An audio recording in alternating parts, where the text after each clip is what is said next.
Hello, hello, hello. Welcome to the Words Have Power Murder Hour. This is our first episode. My name is Shelly, and I am the co-host and tech extraordinaire, Marcus. Tech Wizard Extraordinaire. Tech wizard extraordinaire. Sorry, I messed up my own line. I'm sorry. I am the researcher, brains. I find a lot of this stuff to talk about. I was inspired to do a podcast because of a couple podcasts actually. So in this podcast, we're going to be talking about domestic violence and everything that goes along with that, right? Abusive relationships, and that can be in a friendship too. It doesn't have to be a domestic relationship. It can also just be a friend. Could be a coworker. Yes, this is true. It could be a stranger at your workplace. You never know. So my background, I have worked in law enforcement. I had a specific goal for going into law enforcement. I wanted to help women and children, victims of violence, along with the queer community. I am queer, and I wanted to make sure that queer people were treated right. I've also worked in victims advocacy, private detective work, private security, building cases against stalkers. Did that for a long time. So it's kind of been a life's pursuit of mine to try to help people in bad situations. And also, part of the reason I was inspired to do this podcast and basically hijacked Marcus into helping me. Thank you, baby. You're welcome. I love you. I love you too. We are married, by the way. Yes. Part of the reason I wanted to do this is because just after Hurricane Katrina, I have also worked disaster relief security for too many disasters. I have been living in New Orleans since 98, 99, something like that. And when Katrina hit, I evacuated out and immediately felt guilty. And I got the call to come work security in New Orleans, and I jumped at it. And I worked security for a hotel on Canal Street. It was maybe a week or two after Katrina. I ended up meeting a young lady, and there weren't very many women in New Orleans at that time, really. Like, the population itself was very low, but of women, there were very few. She walked up, introduced herself, asked me if I was okay, which was weird because usually I would be asking people if they were okay, not people asking me if I was okay. We started talking, and over time we built a friendship. She was a strong woman. She wouldn't take any shit from men, which neither do I. One day she came into my hotel and told me she caught her boyfriend cheating and she was ending the relationship. And I offered to give her one of the hotel rooms, either her or him, her partner. No questions asked. If anyone needed to just step back, take a break, I would make sure they had a hotel room. Because when you're trying to end a relationship, it can turn violent, right? She left, and maybe 2 or 3 days later, my ex-CO, my ex-commanding officer, came to my hotel and asked me to get into his police unit and took me over to Rampart, which at the time I did not know that we were sitting in front of her apartment. And I was informed that she had been murdered by her ex-boyfriend. The one that was cheating. Yeah. It was extremely traumatic. It's one thing when you're reading true crime and you're reading about other cases, people you don't know, what have you, but it's different when it's someone you know that you just recently talked with. And there was a lot of guilt. Did I do enough? Could I have done something differently? And I've dealt with that a lot over the years. And I've come to realize that is part of the root cause of my PTSD. I don't really want to go into detail about how I was informed because I might have a PTSD trigger from that. So fast forward, years go by, and I'm an admin of a group, and many of you will know if you're into a certain podcast, you might recognize me if you're in the New Orleans, the group for that. Somebody, I think, put a link to a podcast that was talking about Addie, if I remember correctly. Yeah, they covered her murder. It was Yeah. mostly about mostly it was about the assailant. So part of the reason I wanted to do a podcast is because of the following. There was a book written about Addie's murder. It was not long after her murder. The wound for us, her friends, was still very fresh. And the author of that book just went to people who did not like her, did not like Addie. He just went to these people and they victim shamed her, they victim blamed her, they slut shamed her, they ran her through the gutter. And she's dead. She can't speak for herself. That book, I actually borrowed it from a friend and read it, and it was one of the worst books I've ever read. I do not recommend it. I won't even say the name of it. I won't say the name of the author. Well, this podcast that was linked in our group, they just read that book. And Like just the book, and that's all that they did? I think they might have read a couple articles as well, but the articles would reference that book as well. So, they weren't talking about how Addie was giving food out to people. I know that for a fact because she gave me plates of food, because after a while eating an MREs, eating MRE packs, it gets old. So, they didn't talk about all of the good things about her. They didn't talk about how she was into dance. The author skewed that and said, oh, she might have been a stripper. Well, so what if she was a fucking stripper? So what? There's nothing wrong with being a dancer in a strip club. There's nothing wrong with, Go ahead. There's nothing wrong with sex work at all. If that's what somebody wants to do. Right. They're just trying to victim blame.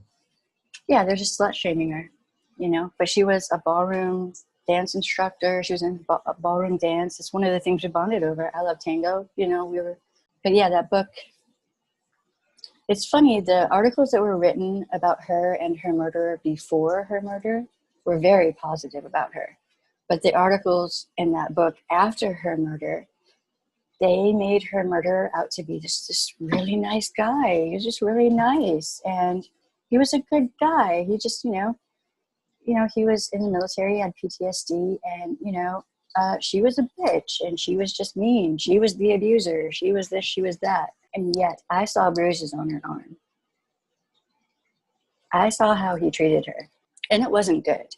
In fact, the first time I saw him and her together, she was carrying a case of water.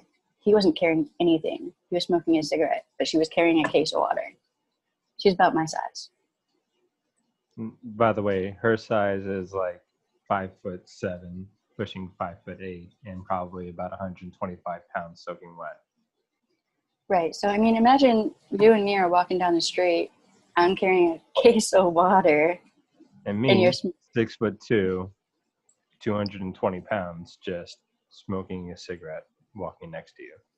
Yeah, it was just weird. And, her and I, she stopped, put the water down. We're talking. She said, oh, this is my boyfriend. But, there was no social interaction. He didn't say his name. He didn't say hi. He just kind of gestured at me in my general direction kind of thing. And it was just kind of weird. Hindsight, I suppose, looking back on it, that's one of the things that I felt guilty about. Should that have been a red flag? Like, his behavior was just kind of off.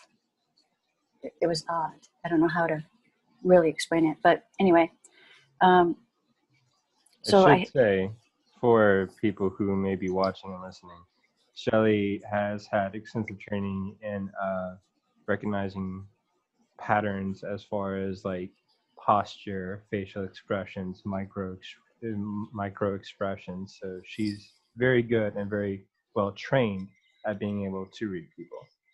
I don't have a certification for that, but yeah, I had a lot of training. in that. This podcast, they're like, talking about how he looks in pictures. Oh, he looks like, he's really attractive, and he looks like he's really sweet. And he, from what everyone says from his friends, right? He seems like a really good guy. Like, he's just a really nice guy. He's just not, treated right or whatever. Right. As if anything can excuse murdering Addie, desecrating her body afterward. I can't fully go, I don't want to fully go into what was done to her. This is not murder porn, okay? But it was horrible. And then after that, everyone starts saying his and her name in the same sentence. And I'll only say this, though, one time. People will say the Zach and Addie murder, as if he was murdered with her, and he was not. No. He murdered her, and then he killed himself. Because he realized what he did was wrong, right? After he came down off of his drug high, which whatever preference he had. Oh, yeah. So after he murdered her and did everything to her remains, he went on a drug, alcohol, binge, sex with whoever. Just partied it up, But he's a good guy. He's a nice guy. Is he really a nice guy? I would say he's not a nice guy. I would say he's a scumbag. Mm-hmm. Absolutely. So when I listened to that podcast and I heard how casually they slut-shamed Addie, victim blamed, held her responsible and accountable for her own murder, and made every possible excuse for her murderer. I kind of lost it, and you were there for that, right? Oh yeah, actually, Yeah. I came home from my regular job to you just. Yeah, I mean, I think that was my breaking point. I couldn't fucking take it anymore. I'm tired of the way that women and children and minority people are dragged through the mud after they're murdered. And they can't speak for themselves. But God forbid, if you're not the perfect victim, if you're not like virginal, Sunday school teaching, math teacher, nun almost, if you do anything that anyone thinks is not right for a woman to do or for a minority to do, then you're villainized. But you're the murder victim. Right. Or the rape victim. And that was my breaking point when I heard that podcast. And I actually went so far as to look that podcast up on various different social medias. Social media. And also I wrote reviews on, what was it, Apple Podcast. Yeah. Like I tracked it down and wrote a scathing review. And I don't normally do that. I've never written a bad review, about a podcast before. But I just had it. I had enough, right? So I got a message from, I think on their Facebook page. I actually went to their Facebook page and was like, really? And they messaged me back and they said, oh, if you want to come on our podcast and set the record straight, let us know. No. I hope they hear this. No, I don't want to be on your podcast. I don't want you making money off the death of my friend. Any proceeds that we happen to make off this episode will be going to a domestic violence group. I am not going to help you or encourage you. If you don't understand how wrong slut shaming, slut blaming, victim shaming, if you don't understand how wrong that is in the year 2020, I don't think there's any fucking help for you. Okay? Addie had people that loved her, and I was one of them. And I still am. I'm just done. Part of what I want to do with this podcast is educate people on what is abuse. I want to compare and contrast positive, healthy relationships and abusive relationships, right? Mm-hmm. I want to talk about, this is a big thing right here, consent, non-consent, revocation of consent. I want to talk about women valuing ourselves and loving ourselves as much as we love the people around us, right? I want to talk about just all kinds of things, gaslighting. Why don't we talk about, instead of saying, why didn't she just leave? Let's say, why doesn't he stop abusing people, right? Like, you know, we think, well, why didn't she just leave? Why didn't she just get out? Why didn't she just call the cops? Why didn't she just get him to go to therapy? It's always her. It's always, the woman is always, the abuse victim is always put in a position of trying to fix whatever's wrong in the relationship. Well, the abuser is the one who's doing the abuse. So why doesn't he just, right? And in this podcast, we're going to talk about male violence against women and children, because that can very easily lead to death, right? Right. Typically, if a woman is the abuser, much of the time it doesn't lead to death. It can, but how often have you heard of a woman killing her husband and her kids? Not very often. It's so rare, in fact, that whenever it does happen, it's national headline. However, if you hear about a man killing his wife and kids, like if he kills his wife and kids, it'll hit national headlines. But if he just kills his wife, it's just in the newspaper, and that's it. Because it's so common in the country, probably around the world too, which is even more of an issue. It's not just a national problem; it's a world problem. Oh yeah, it's all over the world. I mean, there are heinous crimes over in Australia, in the UK, like just everywhere. And I think it's something we need to start talking about. You know, I think that, you know, I'm just tired of seeing the way that women are talked about in the media and minorities, and, you know, we give a pass to people who are doing things that are truly horrible, like the officers who killed Breonna Taylor. You know, I mean, she was an EMT. Like I don't think she had a criminal record, but the little thing is she had a friend or a boyfriend, huh? I said, but apparently she was a quote unquote soft target. Soft target my ass. I don't even know what that means. As a normal person who didn't work law enforcement, I have no idea what a soft target is. And I worked in law enforcement. I don't know what that means. Thank you. Huh? I don't know the significance of it. Like, why does that say like soft target? Oh yeah. Like her or Philando Castile.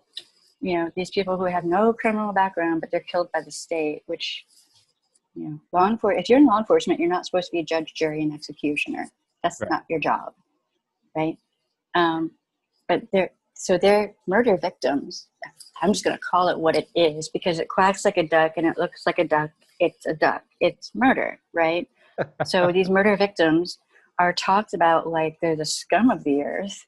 Meanwhile, Mr. Castile had a concealed carry permit. You can't have a criminal record with a concealed carry permit. And the way he was shot, the child in the back seat could easily have been shot and killed, which all of the officers I worked with,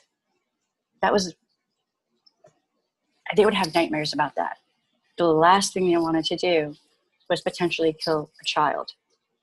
And I should note right here that the entire time I worked in law enforcement, I never carried a weapon. No gun, no mace, no taser, no nothing. Not I even had a my baton? brain. Nope, nothing. I had my brain. I had to think.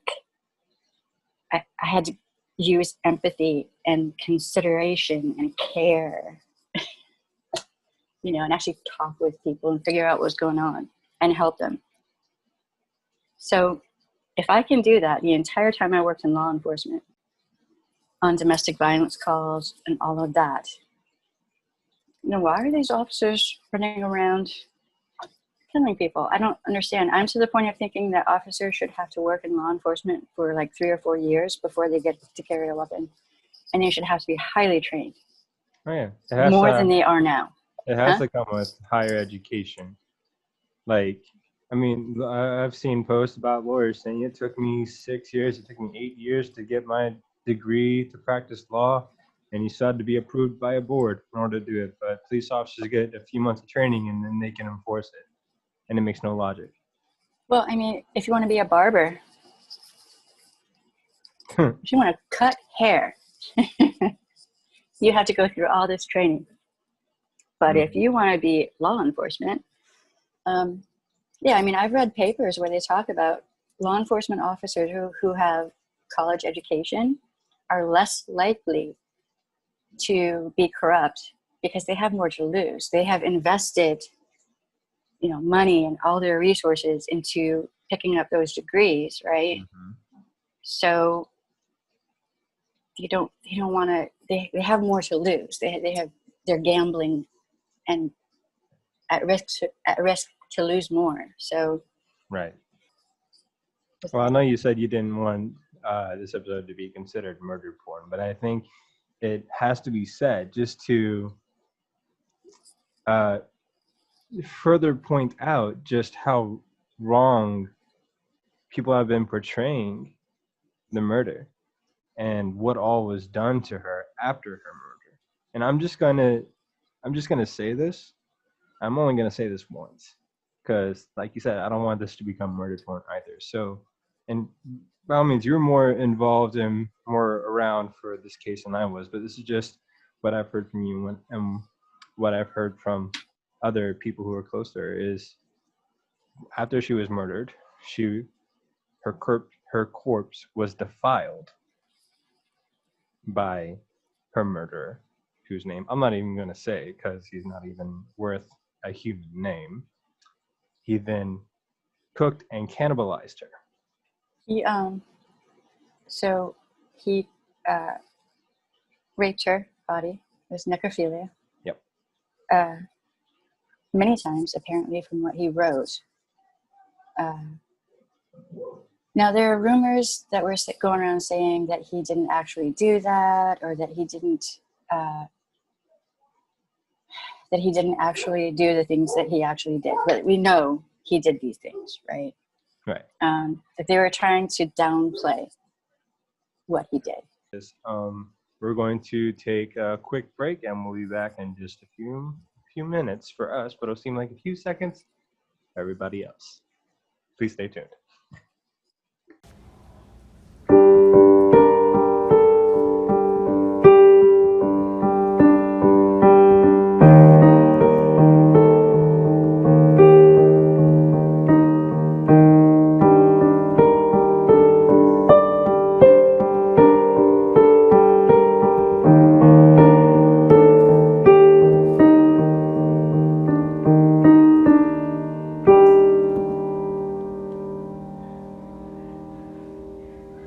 Okay, so where were we? We were talking about what was done to Addie. Right. Okay, so he strangled her. He raped her body. He dismembered her in the bathtub. He either then cannibalized or then he cooked her. Mutilated her. He cooked portions of her body. Yeah. So there are people saying that he did not actually cannibalize her, but he's not going to go that far? Really? Who knows what happens when you're that strung out on drugs? It's like people remember when bath salts were a thing. People apparently turn into zombies because of bath salts.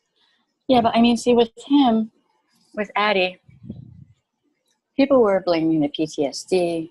They were saying it's the drugs, it's the drinking, it's the voodoo temple downstairs. The voodoo temple had nothing to do with that. I met Priestess Miriam many times. She was, no.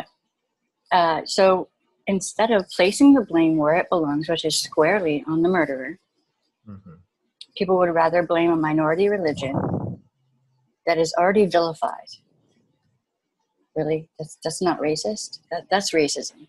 That is racism. Yeah. And on that podcast, they went into that. The same, it must be voodoo and the evil spirits and just that. Like, every person I know in New Orleans who is a practitioner of voodoo is all about healing. Yeah, they might do hexes and stuff, but I mean, they're not like trying to raise the dead and all this stuff that you see in the media. Right. I have nothing but respect for voodoo. It is an old religion, and I think people should really look at the history how voodoo came about in places like New Orleans, right? Right. And really check themselves. Right. And realize that modern voodoo, because of the cultural assimilation of Haitians and other African American cultures into American society, it's actually kind of transformed from what it originally was and has a surprising amount of Catholic influence. So at some point there is separation, but some of the practices symbolically are similar to Catholicism. In the New Orleans history, you only have to look at New Orleans history and how enslaved people were treated here. They had to kind of incorporate, just to retain some of their heritage. They had to incorporate as much of it as they could, with this guise of Catholicism over it, to be able to continue practicing their birthright, Their heritage, their culture. Yeah.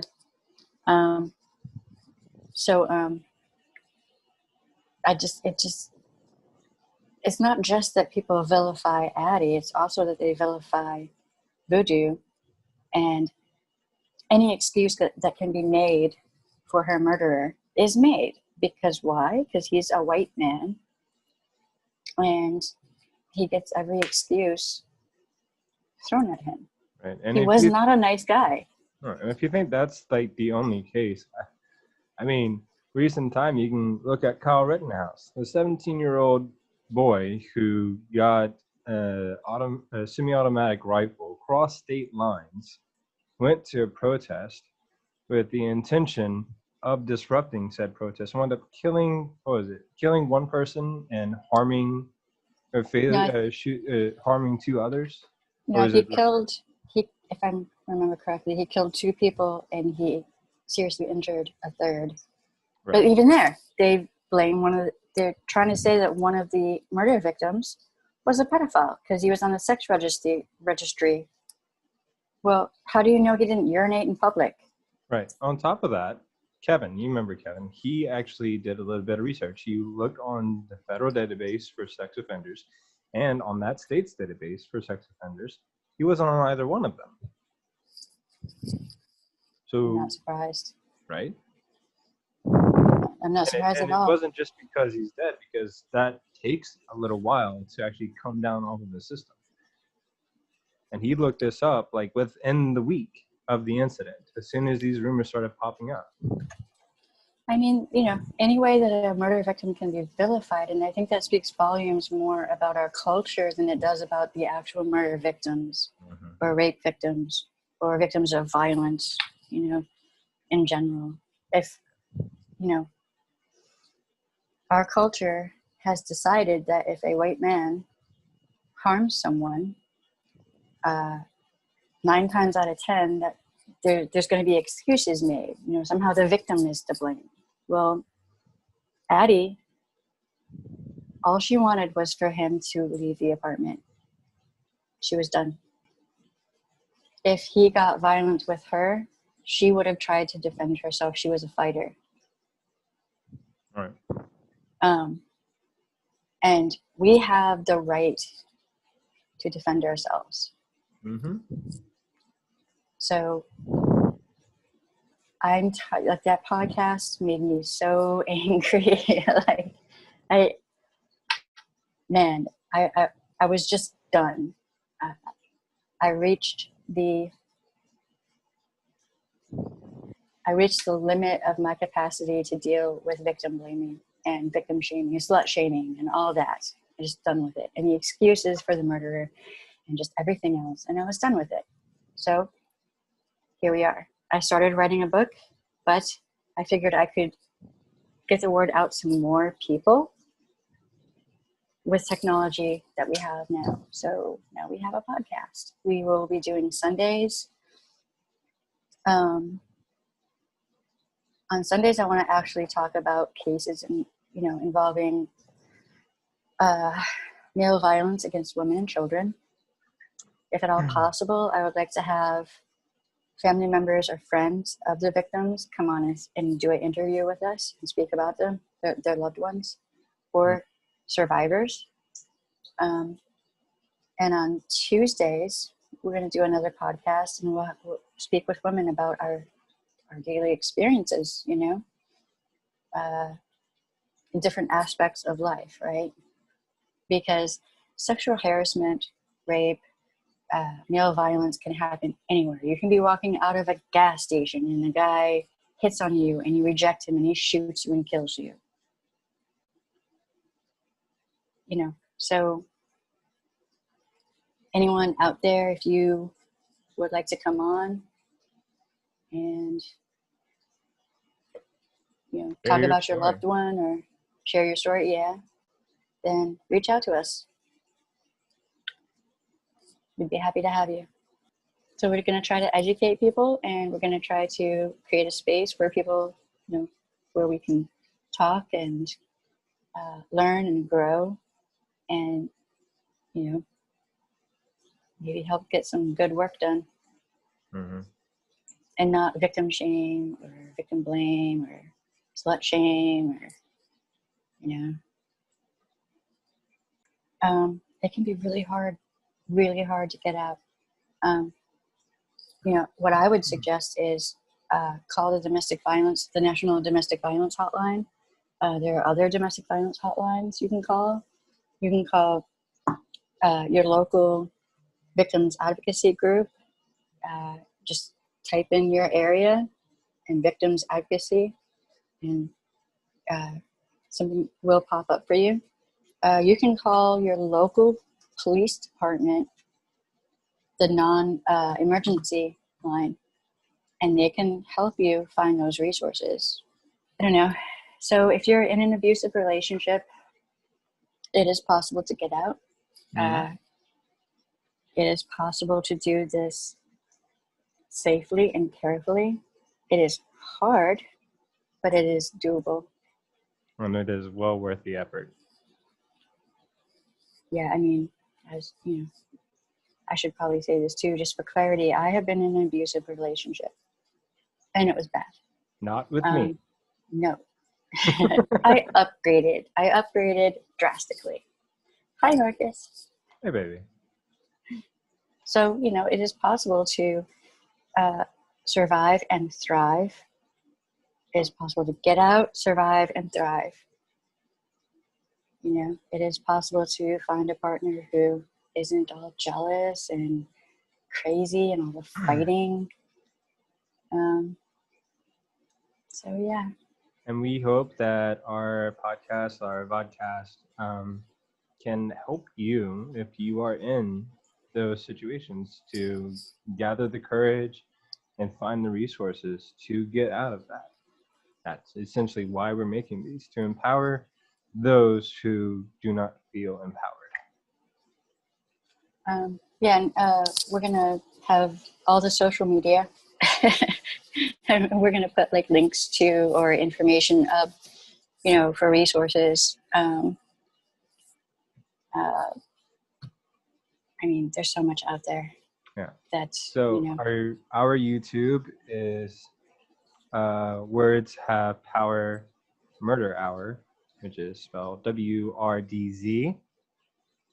Have PWR and then Murder Hour. You can find us on YouTube at that. Our Twitter is Words Have Power MR, because I'm apparently sick. The hard consonant in hour is R. And so that's what I put. So Twitter is Words Have Power, spelled similarly, but with an MR at the end. Our Instagram is the same. Words Have Power MR. We have to see about changing that to what it's supposed to be, baby. At some point. I think I might have had our ats actually corrected, but the account is our email is MR. I mean, but you got so much done in like less than a week. I'm proud of you. Like that was wow. 3 days hardworking, getting like photos set up, getting all the social media set up. Speaking of, we also have a Patreon. So if you would like to help support us directly, we have a Patreon with 3 tiers. You'll get videos and podcasts 2 days early.